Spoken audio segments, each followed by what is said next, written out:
Baik, ini laporan yang baru kami terima berhubungan satu dapatan kajian yang dilakukan oleh Tabung Kanak-Kanak Pertubuhan Bangsa-Bangsa Bersatu atau UNICEF yang mengenal pasti 7 faktor utama berlakunya perkahwinan kanak-kanak di Malaysia. Antaranya adalah undang-undang yang membenarkan perkahwinan bawah umur. Dan itu antara perkara yang didedahkan dalam laporan bertajuk UNICEF Advocacy Brief Towards Ending Child Marriage in Malaysia yang dikeluarkan hari ini. Dan laporan itu turut menyatakan bahawa tiada pendedahan kepada pendidikan seks, pendapatan isi rumah yang rendah, kemiskinan, kurang akses pendidikan serta norma sosial yang membenarkan perkahwinan kanak-kanak merupakan antara faktor yang menyebabkan berlakunya perkara tersebut. Selain itu, tiada bimbingan dari ibu bapa mengenai pendidikan seks dan kelonggaran undang-undang bagi perkahwinan di bawah umur.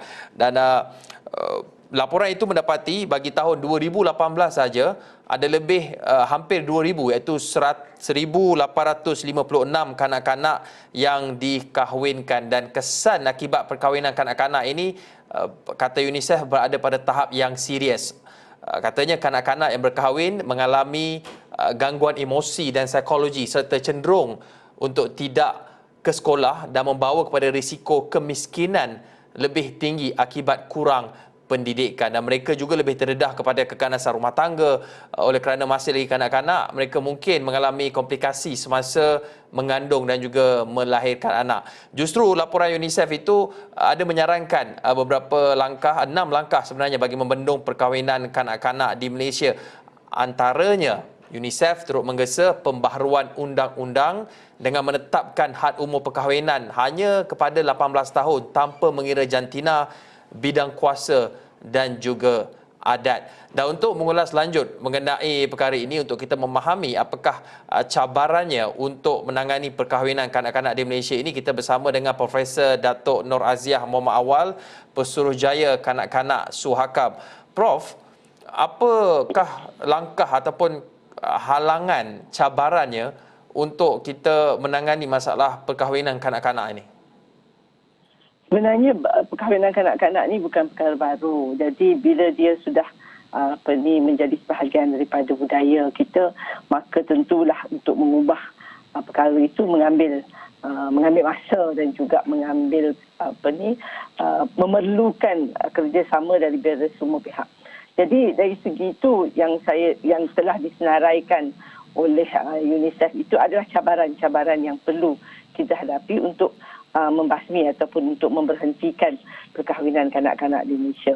Dan kalau kita lihat antara cabaran utama ialah mengenai undang-undang. Dan buat masa ini undang-undang kita masih sama, baik untuk orang Islam ataupun bukan Islam, di mana kanak-kanak mereka boleh berkahwin 16 tahun bagi perempuan dan 18 tahun bagi lelaki. Hanya negeri Selangor yang dah mengubah undang-undang, dah menaikkan umur perkahwinan kepada 18 tahun bagi lelaki dan perempuan.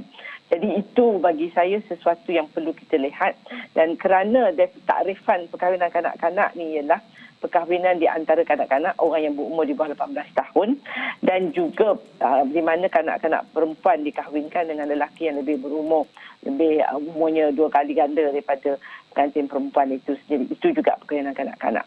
Jadi di Malaysia ni kerana kita ada undang-undang perkahwinan bagi orang Islam adalah dikawal oleh negeri-negeri. Jadi kita perlu menjalin kerjasama dan memberi penerangan kepada semua majlis agama Islam, jabatan agama Islam yang membuat undang-undang supaya mereka boleh mencadangkan pindaan undang untuk menaikkan umur perkahwinan kepada 18 tahun. Prof, adakah cabaran terbesar dalam menangani perkahwinan bawah umur ini bukan melibatkan perundangan, kerana undang-undang itu boleh digubal dan dibuat polisi yang baru, tetapi cabarannya lebih kepada cabaran budaya, adat ataupun kepercayaan agama yang mungkin melihat perkahwinan ini sebagai salah satu jalan keluar kepada kemiskinan? Ya, itu tak dinafikan sebab masa penyelidikan dibuat oleh UNICEF itu antara sebab utama sebab utama mereka ni berkahwin. Undang-undang tu dah ada tetapi ada kawalan-kawalannya. Tetapi bagi saya isu kemiskinan adalah antara sebab utama. Jadi bila kehidupan itu sukar. Kanak-kanak ada yang berhenti sekolah kerana memang tak, adik-adik ramai lagi yang belum pergi ke sekolah, nak memberi peluang kepada adik-adik, dan kemudiannya merasakan dia beban kepada keluarga.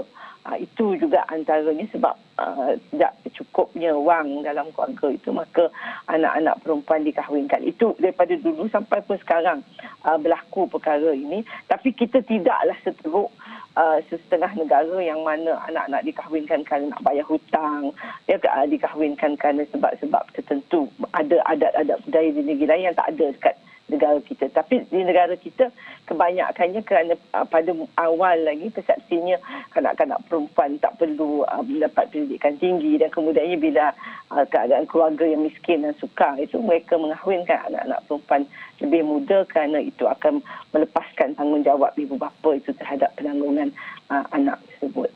Jadi yang ini yang susah kita nak ubah, kerana sebab itulah kerajaan melalui pelan strategik menangani punca perkahwinan kanak-kanak ini yang telah dilancarkan pada Januari 2020.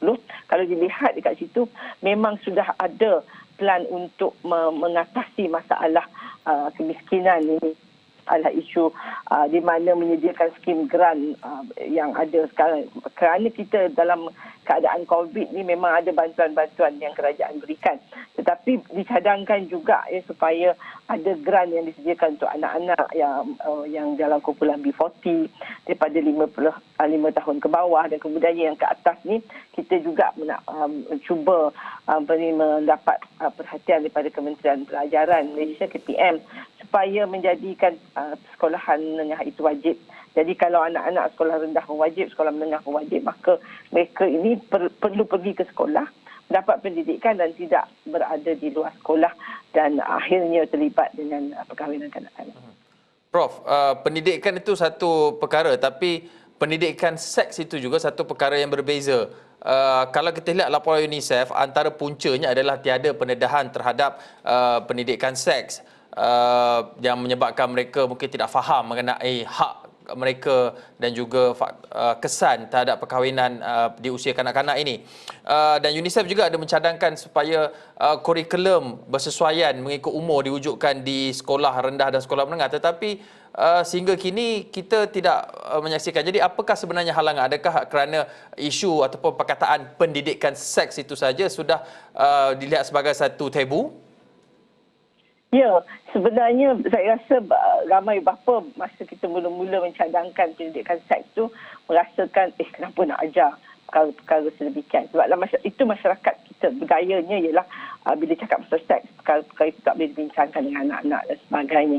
Tapi sebenarnya kita dah ubah, kita panggil kesihatan reproduktif, ya. Tetapi yang menjadi kebimbangan dan juga rasa duka cita kami ialah di mana sepatutnya bila kita bercakap dengan Kementerian Pelajaran misalnya, dia kata silibus sudah ada, sudah pun diimplementasi. Tetapi bila kita membuat konsultasi dan berbincang dengan kanak-kanak, mereka tidak nampak di manakah silibus itu diterapkan kepada anak-anak ini. Jadi bagi kita adalah sangat penting satu silibus khas yang diajar oleh guru-guru yang terlatih.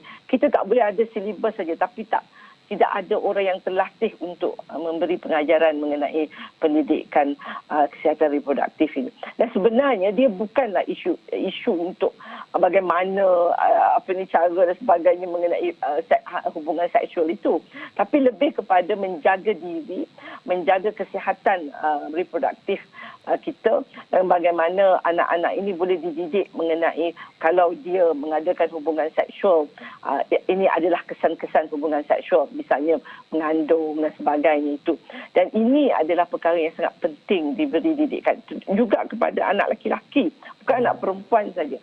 Anak lelaki bila dia menjadi balik dan menjadi orang dewasa, dia mempunyai keinginan-keinginan tertentu. Jadi ini yang patut diajarkan kepada anak-anak, bagaimana dia boleh menangani ataupun memahami perubahan-perubahan dalam diri, dan dengan demikian dapat menjaga diri mereka dari segi hal-hal yang berkaitan dengan hubungan seksual ini. Baik, terima kasih Profesor Datuk Nur Aziah Muhammad Awal, Pesuruhjaya Kanak-kanak Suakam, bercakap mengenai cabaran untuk menangani perkahwinan kanak-kanak di Malaysia ini.